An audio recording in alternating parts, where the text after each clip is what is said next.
Hello student, ये question class 10 CBSE board 2026 में पूछा गया था। तो आइए हम इसका सोल्यूशन देखते हैं। अगर जो आपसे भी ये क्वेश्चन सॉल्व हो जाए तो अपना आंसर कमेंट सेक्शन में लिख सकते हैं। तो क्वेश्चन में हमें बोला जा रहा है the graph of a quadratic polynomial is shown in the figure the sum and product of zero of the polynomial respectively are. तो हमें यहाँ पर एक क्वाड्रेटिक पॉलिनोमियल का ग्राफ गिवन है, तो उस ग्राफ से हमें sum and product of the zero find करना है। इस क्वेश्चन का की कॉन्सेप्ट है, देखिए अगर जो कोई भी क्वाड्रेटिक पॉलिनोमियल का ग्राफ आपको गिवन है और उस ग्राफ से आपको उस क्वाड्रेटिक पॉलिनोमियल का जीरो फाइंड करना है, तो वो जो क्वाड्रेटिक पॉलिनोमियल का ग्राफ एक्स एक्सिस को जहां पर कट करेगा या फिर एक्स एक्सिस को टच करेगा वो उसका जीरो होता है। लेट सपोज मैं यहाँ पर एक क्वाड्रेटिक पॉलिनोमियल का ग्राफ बनाता हूँ।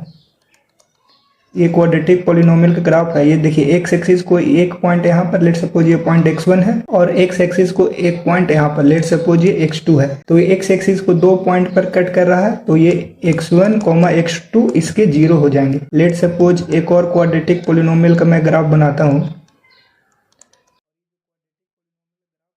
तो ये जो क्वाड्रेटिक पॉलिनोमियल का ग्राफ है वो एक्स एक्सिस को यहाँ पर सिर्फ टच करता है। लेट सपोज ये पॉइंट x1 है, तो ये भी इसका जीरो होगा, x1 भी इसका जीरो होगा।